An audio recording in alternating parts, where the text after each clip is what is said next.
Every summer Top 100.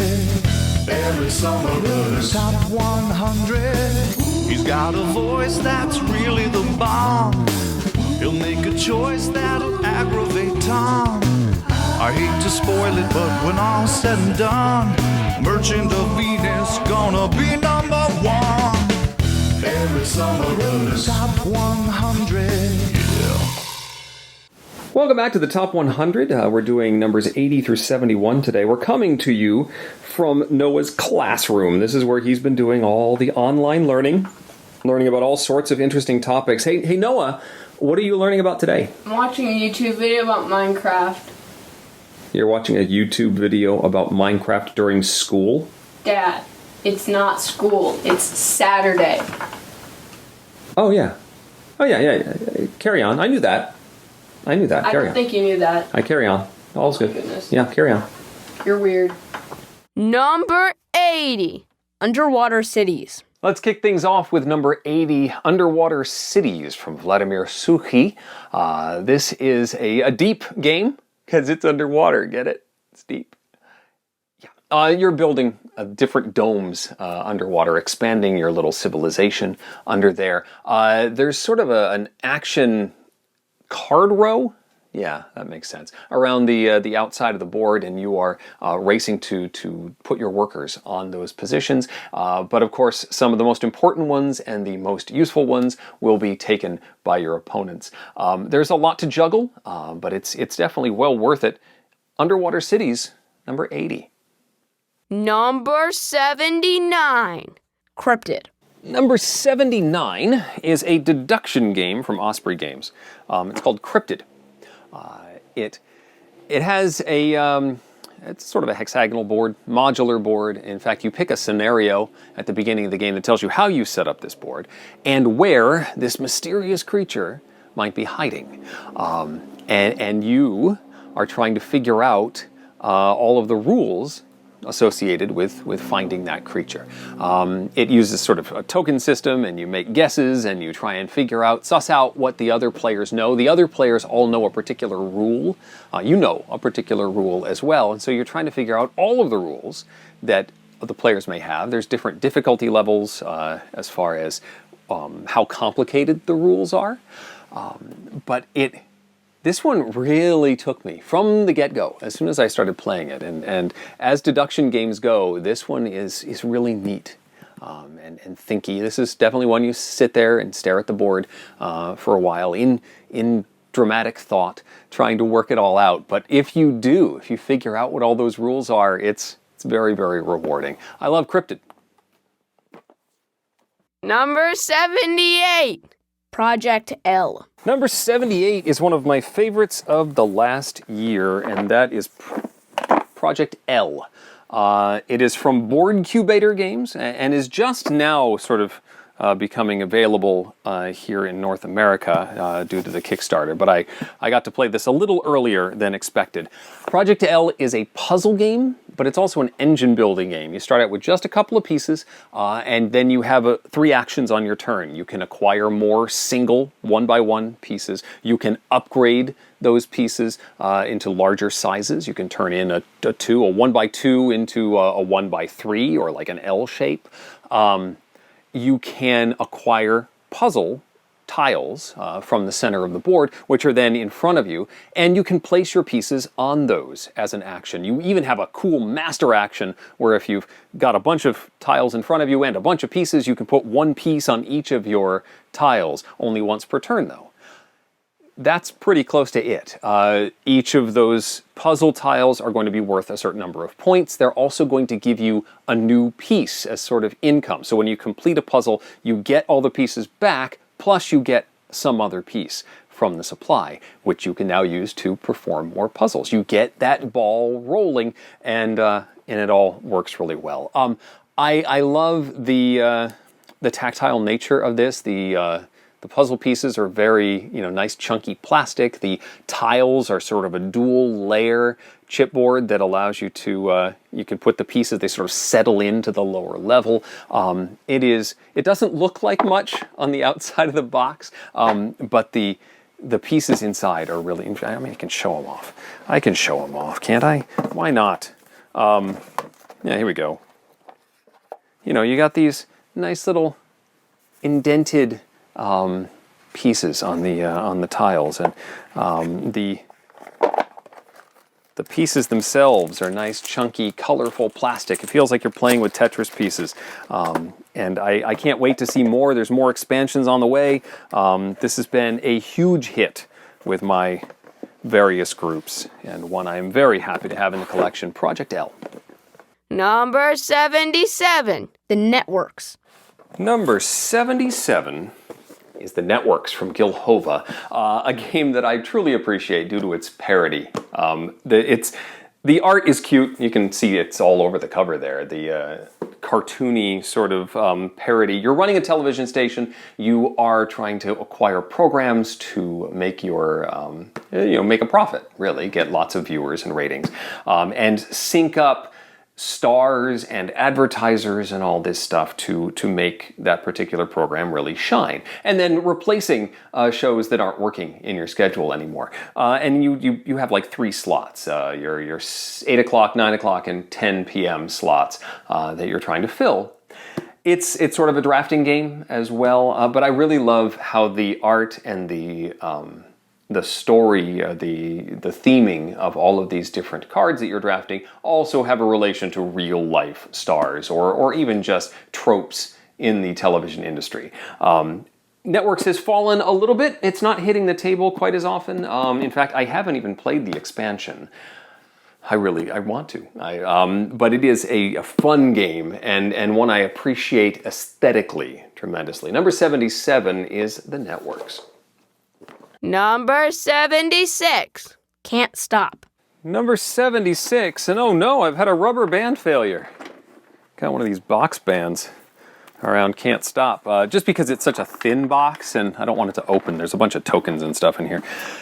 Can't Stop is a classic Sid Saxon push your luck game. I might as well pull this thing off if it's going to be so finicky on me, but you've got a stop sign shaped board, and there we go. I could just show you all that. I don't want to lose the tokens in the bottom. I have the expansion in here too. The what do they even call it? Can't Stop, the rolling down the highway expansion. It's tokens that go on here. But okay, stop board shaped track, and you've got all of these tracks for different die results. You roll 4 dice on your turn and you turn them into combinations. So you could have a range of values from 2 to 12. And you make 2 pairs, and then you start moving a neutral pawn up these tracks. Then you can continue. And as long as you have 3 of the neutral pawns, and so as long as you continue to roll combinations that let you move one of those neutral pawns up on your turn, you can continue to roll. If you stop, you lock in your progress for that round, and you're trying to race to the top of these. However, if you don't roll one of the combinations that you're working on for that turn, you have busted and you lose all your progress for that turn. So do you race to try and get past somebody who's about to complete a row? Because as soon as a row is completed or a column is completed, it can no longer be completed by anyone else. So you've sort of locked that one out of the contention. Or do you focus on the rarer results, the 2 or the 12, the 11, because they have fewer steps to get to the top, but of course you're going to roll them less often. There's the risk. Or do you stick to the 7, which has lots of steps, but you're likely to be able to get a 7 amongst your 4 dice? Can't Stop is a classic for a reason, and it is one that can be pulled out with just about anybody. I love it as a push your luck adventure, and it is a staple of my collection. Can't Stop. Needs a new rubber band. Number 75, Codenames. Number 75, and I'm going to dig out the one that's on top, but I think I have the whole set in that box. Codenames. It is a word game in which players are attempting to get their team to guess specific selections from a grid of either pictures or words by using one-word clues. But they can use clues that represent multiples of the words that they're trying to get their team to guess. So I could say vehicle 2, and that could relate to two different, cars or bicycles or something on the board that I need my team to guess. But I have to be very careful because one of those cards is an assassin and is not good for my team to guess because it results in instant loss for my team.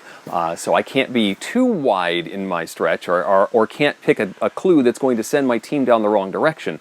And that is the challenge. It is a thinky game and often a quiet game, and it is criticized for that. This is often called a party game.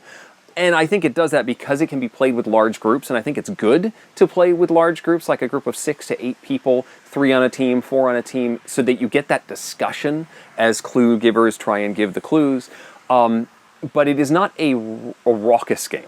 This is a thinky game, but I like that style of thing. The Harry Potter one that I have in my hand, as well as Codenames Duet, is a 2-player variant of the game, which is a neat twist. The 2 players are trying to get each other to guess words, but they might not have, in fact, they very much don't have the same sets of words. And that creates some interesting challenges. A word I'm trying to get you to guess might not be a word you're trying to get me to guess, and may, in fact, be the assassin on your side.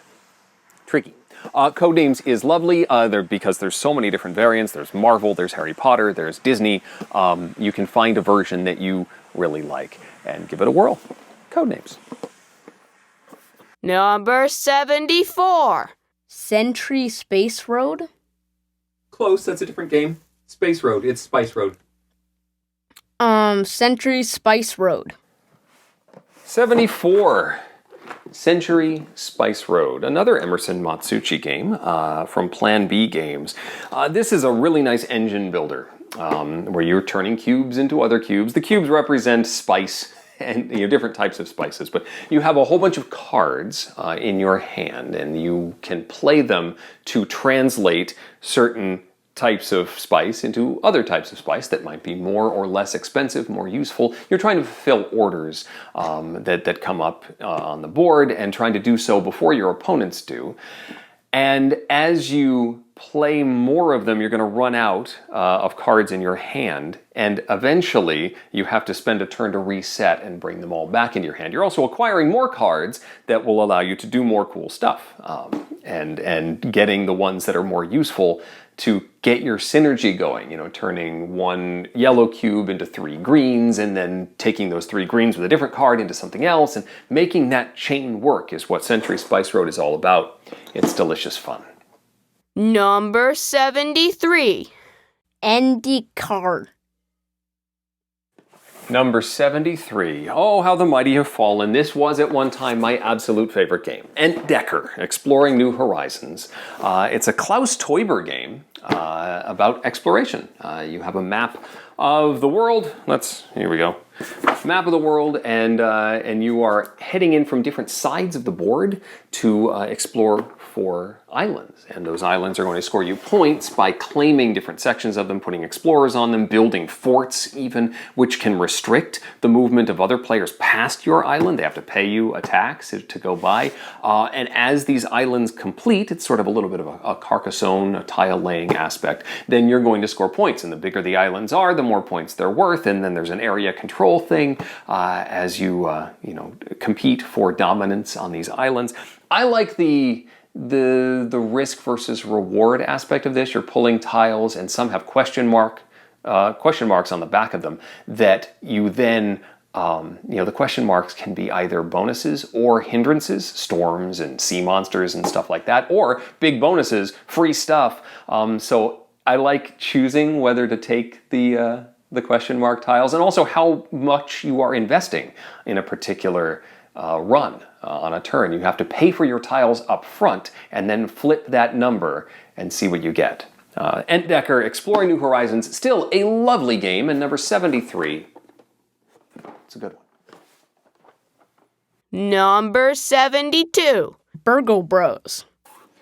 Number 72 is a game by Tim Fowers, designer of paperback and hardback. Burgle Brothers is a cooperative heist game. You have lots of cards that represent different floors of an office building, and you're trying to get to the objective, usually on the last floor. But you're dodging security systems and exploring the landscape. You don't know what the world looks like when you first step into the building. It's an exploration adventure with danger, and it feels like a heist movie. Virgo Brothers. I enjoy it. Number 71. Great Western Trail. 71 is Great Western Trail, an Alexander Pfister design where you are driving your cattle along a path, a winding path, leading up to market. And all of the spaces along that path are also actions that you can take to acquire more cards. And you're trying to create sets of them before you get to market. And you have to cross boundaries and spend actions to do that. It has a nice progression as you increase your ability to take certain actions. You can sort of focus your strategy on your own personal board by acquiring different personalities that make you better at doing various things. And that set collection aspect of the game, where you're trying to get the right combination of cattle. Also buildings. You can buy buildings that make it easier for you to do stuff and sort of tune the trail to your designs. I liked it a lot. Great Western Trail, number 71. That's it for another installment of the Top 100. We'll see you next time. Say goodbye, Noah. Bye. What are you watching now? Oh, it's nothing. It's just something stupid I found on the internet. Wait a minute. What?